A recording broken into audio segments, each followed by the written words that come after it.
Welcome back to A Toda Madre, and here's a mini late review. I might get some spoilers. I will scream spoilers before I do it, but if I don't, here's a spoiler free for now, and it is Predator Badlands. You knew how excited I was about this. You knew everything that I wanted to do with the Predator. I don't have a poster of the Predator, but just know that I love the Predator. And here's my thoughts. Here's my review. First off, first off, Dan Trachtenberg, the director, going in, I was like, okay, futuristic. Okay, I see that you're adding Weyland Yutani, just like the AVP movies. We're in that universe. I'm like, all right, all right. But because of Prey, I also like that you kept Predator 2 alive without ignoring it. Then you did Killer of Killers, which I was like, okay, okay. I'm like, I see what you're doing, the way that they look and everything. You're adding your own yautja into the mix, your own designs, like the one from Prey look like the ones from Predators. So technically, that's the same yautja clan or species, right? Own race. But then you also added the gun from Prey into Predator 2, into Killer of Killers, connecting it. You also put in the snow setting and Killer of Killers, representing AVP, the part one. And then, of course, we're never going to ignore Predator 1. And you kind of ignored the Predator in a way, but it's okay. We don't have to talk about that one. Now, now. From now on, Dan Trachtenberg, you are at helm, brother. Take the keys to the kingdom and explore the world. If you need to do TV shows, if you need to do more animated movies, if you need to do more action movies, go for it. Go for it. I allow it. I allow it as a Predator massive fan. Not even Shane Black could have saved it. But you did justice. Not once, not twice, but three fucking times. You ugly motherfucker. Let me get into my cons first. One thing that I did miss that majority of the movies had was the quirkiness. Yeah. Of always having like a comedic one. The one-liners. You know, like in Predator 2, you had Hawkins or Shane Black, right? In Predator 2, you had um, Bill Paxton's character.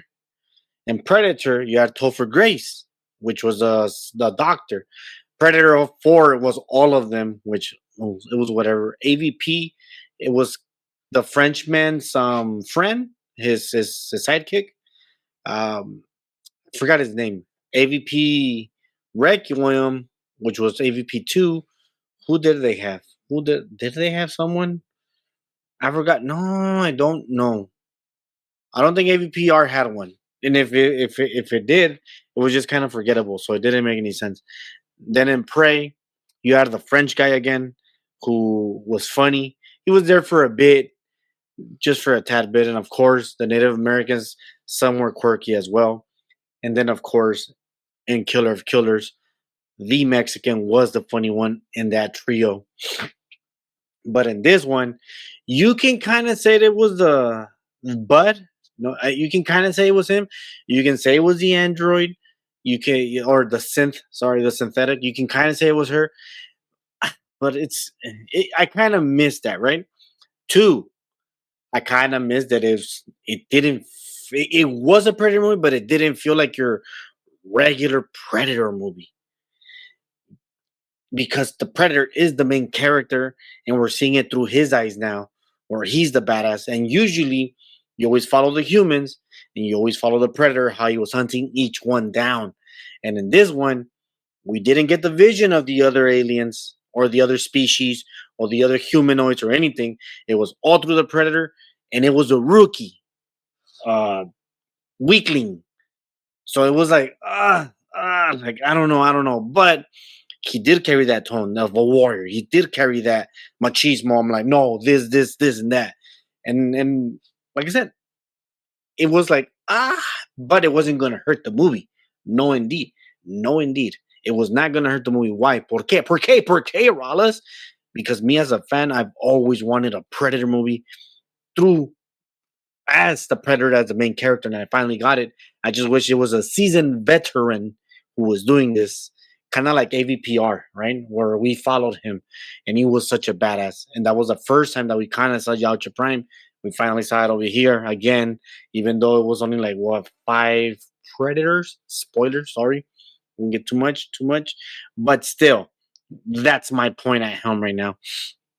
Um, Other than those two negatives, I mean, other than that, the movie was beautiful. The action was splendid. It was visually great. Like you knew what was happening. It wasn't shaky cam. There was no solar flares or lens flares and all that. It was nice. It was tactical. It was perfect, almost to a T. Right? He didn't carry the mask. I kind of hated that. We got new weapons. Awesome. The character was actually great between the two brothers and the father. Like you actually care for them. Like whoa, you actually care for the synth. You actually care for Bud. I'm like, how the hell do we care for things that are not humans? You know, they're not people. That means that it's great writing. Is it the movie of the year? I don't think so. It could be for many people. Does the PG-13 bother me? Not at all. For two reasons. One, usually rated R means that you're going to be decapitating humans and stuff like that, destroying them and all that. In this particular case, it was all species, it was all aliens, and I was okay with it. You don't need to drop F bombs and all that for a movie like this. Did I miss your one ugly mother effer? Or since I already said it, motherfucker. Um, yeah, I kind of missed it. I'm surprised they didn't throw it. But then again, they can't say motherfucker on a PG-13 movie, right? I think only draft they used it. They could have. I mean, AVP tried to do it their own way, like you one ugly son of a bitch, and people hated that. So that's why I'm pretty sure he didn't want to do it. But other than that, I'm like, did I miss it? Yes. Was it gonna kill it? No, of course not. It was not gonna kill it. Do I want a part four? Or sorry, in this universe of Dan, which is still the same universe, but in these on his main three, what do I want to see? I want to see more. I want to see Dan take control of this whole universe. Take control of it. Um, the action sequences were pretty good. There was not a lot of non-boring parts. Not a lot of non-boring parts, and that's thanks to Dan. If you see Prey, if you see Killer of Killers, and now if you see this one, you know that he gives you action sequences, but at the same time, he gives you enough story for you to like calm down, and then he kicks your butt. Calm down, then he kicks your butt. Calm down. He doesn't end it in a big bang. Mm, no, not necessarily. Doesn't it? I think this is the first one where he kind of ends it with a big bang. Where I'm like, okay, we still got a final battle scene. I do wish it could have been better, but it's okay. It's okay because I gotta take some of it. Gotta eat my ice cream even if the cherry wasn't on top. But like I said, everything, the action sequences, the designs, the CGI was not bad. This guy is a great director for what he's doing because he also did 10 Cloverfield Lane, and that's why I was tripping about Prey because I was like, but because he already knows how to direct suspense, he already knows how to direct kind of a horror. He knows how to do that. It was great that he did Prey. It was great that he did Killer of Killers, even though it was animation. And you guys know how I feel about animation. And then, of course, with this one, the saga or the series is at great hands as long as he is directing.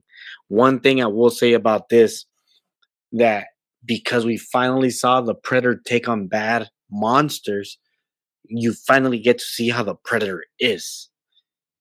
He's not wearing this cloaking device where it makes it unfair for humans, even though the humans have always taken him down. Um, he doesn't. You also see the bashfulness, the egoness, the pride of being a Yautja, of being a part of the clan. And when you see that, you kind of put it into the other movies where they are show offs and they are this and they are that. Or what do they have to do to get their cloaking device, to get their laser cannons, to get everything? And like I said, it's a great movie. Do I want to see a direct sequel? I wouldn't mind it if I get it in animation. I wouldn't mind it if I see it in theaters. What I do want to see a continuation of is, can we get Killer of Killers continue into this and kind of mesh it in a way, like make it into live action? I mean, I vote Diego Luna as the Mexican. Well, he might be too old already, but who knows? Who knows? And it's okay. That's what is great. Dan Tredenberg, you are the keys to the kingdom. You're doing amazing. 3 for 3. I believe this movie is definitely an 8.5 out of 10. It could have been a lot better by little minuscule thing. I can even say it's a 9, but I want to be fair and give it an 8.5 out of 10. If you guys watched it, what you guys think of it? What you guys did you guys love it? There is one particular scene that I fell in love with that reminded me a lot of Predator 1. And that's when he becomes the master of his surroundings. And he started using everything around his surroundings. That's what a fucking predator is. You guys have a good night, a good morning, or a good evening. Predator out.